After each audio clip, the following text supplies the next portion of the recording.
Olá pessoal, eu sou Alberto Eliso e eu sou recordista latino-americano de memorização. E se tem uma coisa que eu posso dizer, é que eu não gostaria de me lembrar de tudo. Eu sei que pode parecer um pouco contra-intuitivo, mas o esquecimento tem um papel muito importante para o funcionamento da nossa mente e para encararmos as atividades diárias. No vídeo de hoje, nós vamos falar quais as desvantagens de se lembrar de tudo. E teremos exemplos reais de indivíduos que realmente não se esquecem, mas que pagam um preço muito alto por isso. E antes da gente falar sobre os problemas de a gente lembrar de tudo, eu tenho que te lembrar de um negocinho, que é clicar agora no like. Quando você faz isso, você mostra pro algoritmo que esse vídeo é importante. Eu sei, tá lá mendigando like, mas é o único jeito de mostrar pro algoritmo que esse vídeo é relevante, beleza? Então clica no like. Bom, se imaginarmos uma realidade em que nós não esquecemos de nada, esse pensamento pode até soar como um cenário ideal. Imagine não esquecer mais senhas, não esquecer do aniversário de alguém próximo e nem mesmo se esquecer do conteúdo que foi estudado para fazer uma prova. Lembrar de absolutamente tudo parece maravilhoso, afinal, nós não gostaríamos de nos esquecer. Porém, esse desdém com o esquecimento nasce do entendimento errado da função da nossa memória. Nós temos a impressão de que o objetivo da nossa memória é lembrar do passado, ou seja, guardar informações daquilo que aconteceu. Mas, na verdade, a função da memória é usar o passado a favor do presente e do futuro, já que o passado nunca vai se repetir da forma exata como antes. Portanto, as informações que guardamos são, no fim, um conhecimento sobre o mundo, para que possamos agir de maneira mais adaptada do nosso dia a dia.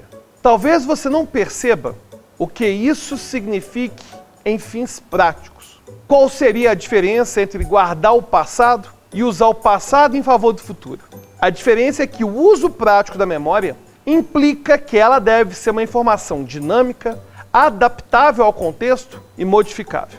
E vamos a dois exemplos para facilitar o seu entendimento. Suponha que você está dirigindo para o trabalho e percebe que tem um trecho que está interditado para uma reforma. E aí você descobre que essa reforma vai demorar um tempo. E por isso, nos dias seguintes, você decide ir para o trabalho por um outro trecho, que apesar de ser mais longo, vai permitir que você evite um engarrafamento. Depois de algumas semanas, você recebe a notícia de que aquele trecho já foi liberado e que por isso pode voltar a usá-lo normalmente. Note como você vai precisar adaptar a sua memória aos novos eventos. A memória de que o trecho estava em reforma precisa perder força e dar lugar a outra memória, a memória de que ele já está livre. Do contrário, imagina só, você correria o risco de manter vívida a informação da reforma, o que levaria você a continuar passando pelo caminho mais longo. Perceba nesse exemplo como foi necessário atualizar constantemente a lembrança que você tinha sobre uma parte da cidade. E isso se aplica a várias outras situações. Vamos pensar no outro exemplo que repercute na maneira como nos sentimos. Imagine que você quer muito passar numa faculdade específica, no curso específico. Aí você estuda, faz Enem, coloca sua nota no SISU, espera o resultado, mas no final você não alcança o seu objetivo. É natural, numa situação como essa, que você se sinta triste por não conseguir o que você queria. Aí, nesse caso, o sentimento de tristeza pode te levar a buscar o apoio de outras pessoas e, posteriormente, pensar em estratégias para que, no futuro, você consiga atingir o seu objetivo. E se isso for feito, em poucos dias ou semanas, o sentimento de tristeza vai diminuir e você vai estar pronto para voltar aos estudos. Perceba como que a lembrança de não ter sido aprovado vai ter um peso cada vez menor, porque ao longo do tempo nós vamos reinterpretando essa memória, pensando que ela foi mais uma oportunidade para aprendermos e que, em alguns casos, tentar mais de uma vez faz parte da vida. Dá para notar como que esse distanciamento de memórias negativas pode nos ajudar a seguir em frente sem que a lembrança nos afete por tempo indeterminado. Inclusive, fica a nossa recomendação para o terceiro episódio da primeira temporada de Black Mirror. O episódio se chama Toda a Sua História e se passa no futuro em que as pessoas têm acesso a todas as suas lembranças por meio de um aparelho implantado que vai armazenando, vai gravando tudo aquilo que elas vivem. E na trama, A possibilidade de rever suas próprias recordações, como se fosse um filme, faz com que o personagem principal retorne constantemente a certos eventos da sua vida, sendo que pequenos detalhes tornam-se praticamente uma obsessão. E isso tem implicações sérias no seu relacionamento com outras pessoas, principalmente com a sua esposa. Trazendo agora para a nossa realidade, nós somos capazes de deixar de lado desentendimentos com pessoas próximas porque a gente não fica rememorando a briga todos os dias da nossa vida. Como uma espécie que vive em sociedade, é comum que aconteça alguma divergência com aquelas pessoas com as quais a gente convive. Mas esses momentos precisam perder força na nossa memória para que sejamos capazes de seguir em frente. E note que eu estou falando de conflitos normais, beleza? Aqueles mal-entendidos que podem acontecer em qualquer relação, que passam depois de uma conversa para qualquer esclarecimento. E é claro que existem conflitos que não devem ser tolerados, porque resultam em agressão moral, agressão física. E esses não podem ser simplesmente esquecidos. E frequentemente são, na verdade, casos de justiça. Mas, de qualquer forma, trouxemos esse exemplo para mostrar como que o esquecimento possui um papel fundamental no nosso convívio social. E, na verdade, a relação entre memória e sociedade chega a outras esferas. No nosso dia a dia, a maior parte das nossas vivências não tem registro em equipamentos. E por isso, nós recorremos às nossas memórias e às memórias de outras pessoas para tentar recordar o que aconteceu em um determinado momento da nossa vida. O que significa que nossas memórias sobre um evento podem ser incompletas e que podemos, inclusive, modificar essa memória se alguém nos lembrar que havia outros elementos que a gente não estava considerando. A partir desse ponto, nossa memória é reconfigurada e a levamos conosco até que ela se altere novamente no futuro. Se não fôssemos capazes de esquecer, seria impossível deixar de lado a lembrança anterior para dar lugar à nova. E se você entendeu a importância da memória, vai ser fácil compreender os casos fora do comum que vamos citar a partir de agora.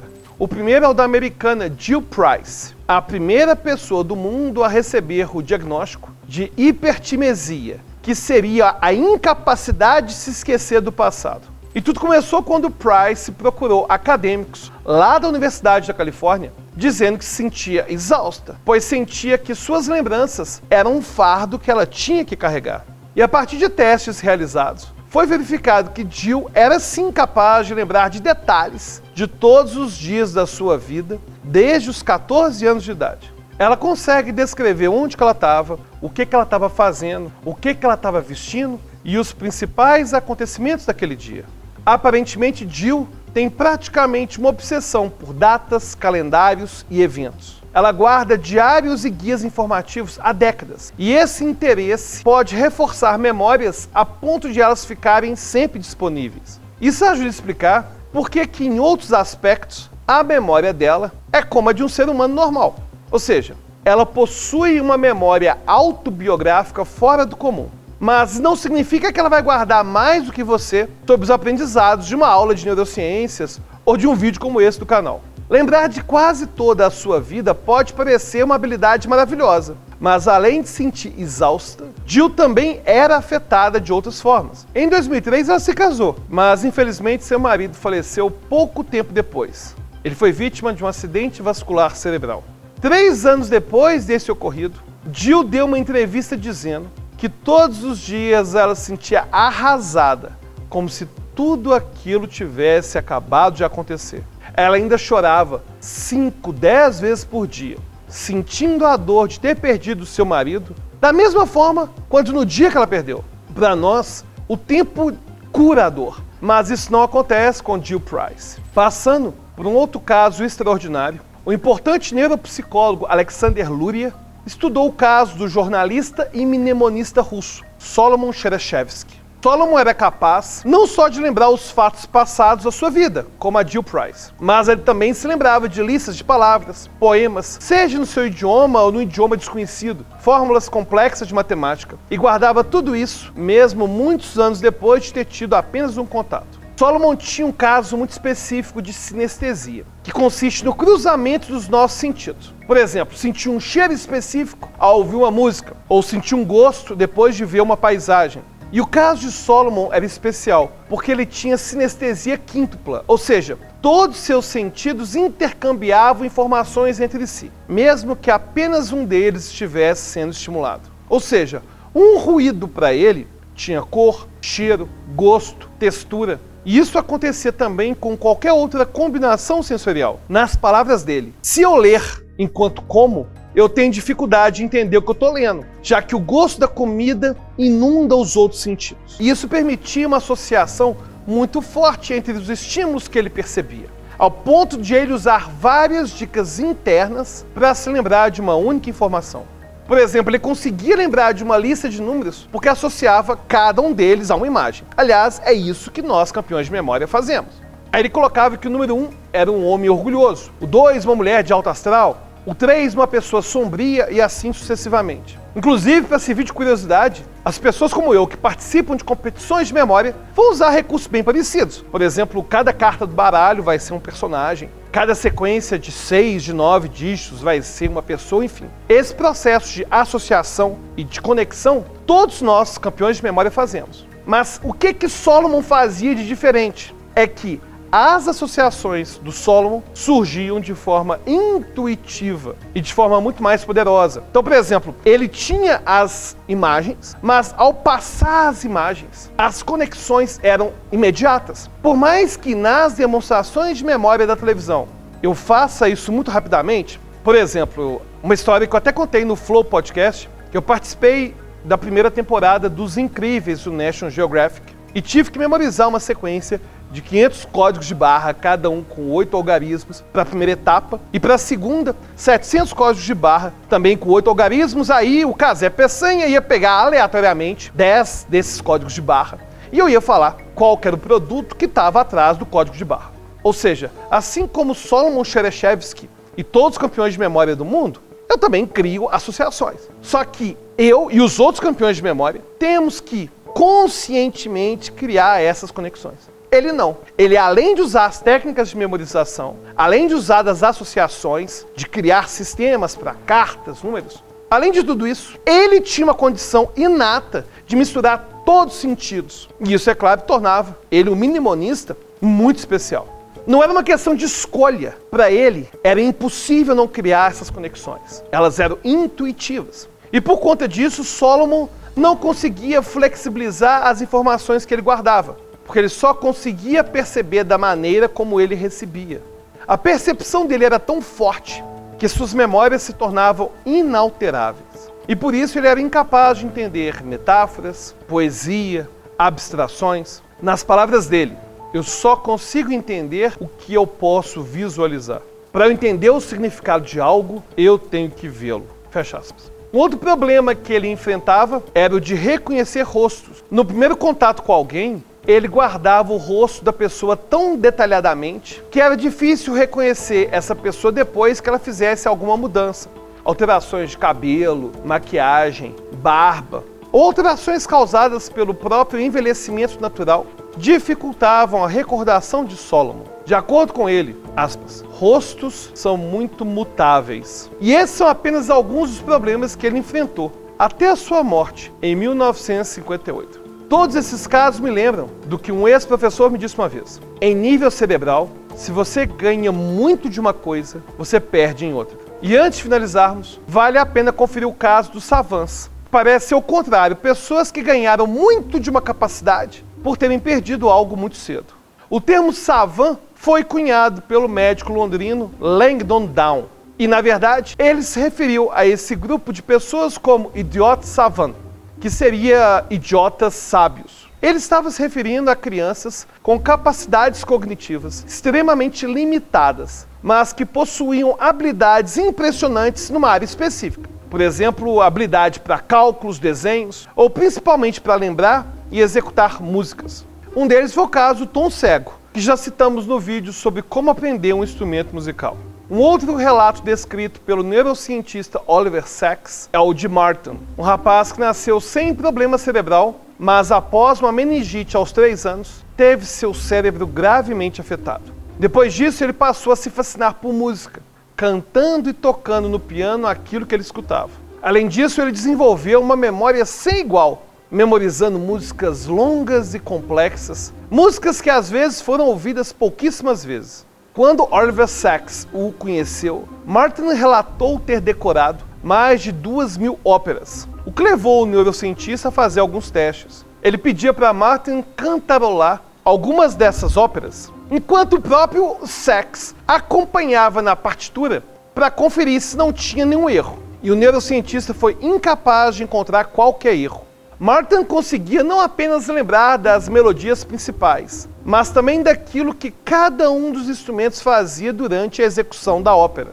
E quando o neurocientista tocou uma música que Martin não conhecia, o savant foi capaz de reproduzi-la ao piano por completo, praticamente sem erros. E vale reforçar que, ainda que exista essa facilidade dos savants, eles praticam por anos até alcançar um nível realmente alto.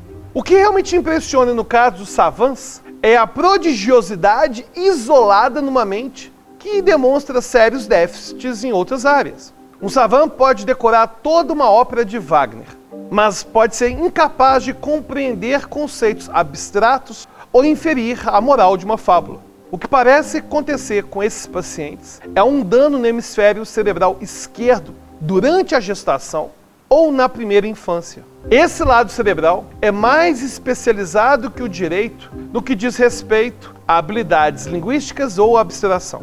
Note que estamos falando em especialização relativa e não total, beleza? Ou seja, não dá para isolarmos uma atividade dizendo que ela é exclusiva de um hemisfério do cérebro. Mas essa especialização relativa nos ajuda a compreender as consequências do prejuízo cerebral. Devido ao dano no hemisfério esquerdo, pode haver um hiperdesenvolvimento no hemisfério direito de maneira compensatória, aprimorando funções perceptuais que são prevalentes no hemisfério direito. E como consequência, algumas capacidades perceptivas podem se sobressair se comparadas a um cidadão médio, mas ainda assim, as habilidades linguísticas e abstratas estarão rebaixadas. Observe como, em todos os casos citados, não há ganhos de memória prodigiosa sem estarem relacionados a uma consequência negativa. O esquecimento e a instabilidade da memória são condições e consequências do bom funcionamento da nossa mente. O esquecimento só deve ser preocupante quando ele está mais comum do que o esperado. Depois de tudo isso, talvez fique claro o que eu quis dizer lá no início do vídeo. Mesmo pessoas como eu, que passam a vida inteira praticando como melhorar a memória, devem exaltar e reconhecer a importância do esquecimento de vez em quando. Agora, logicamente, isso não significa que treinar a memória é algo ruim. Claro que não. Inclusive, se você quiser aprender a ter uma super memória, pode conhecer meu site, né? supermemoria.com.br. E se você quiser sugerir um novo tema aqui pro canal, deixa aí nos comentários. E até a próxima.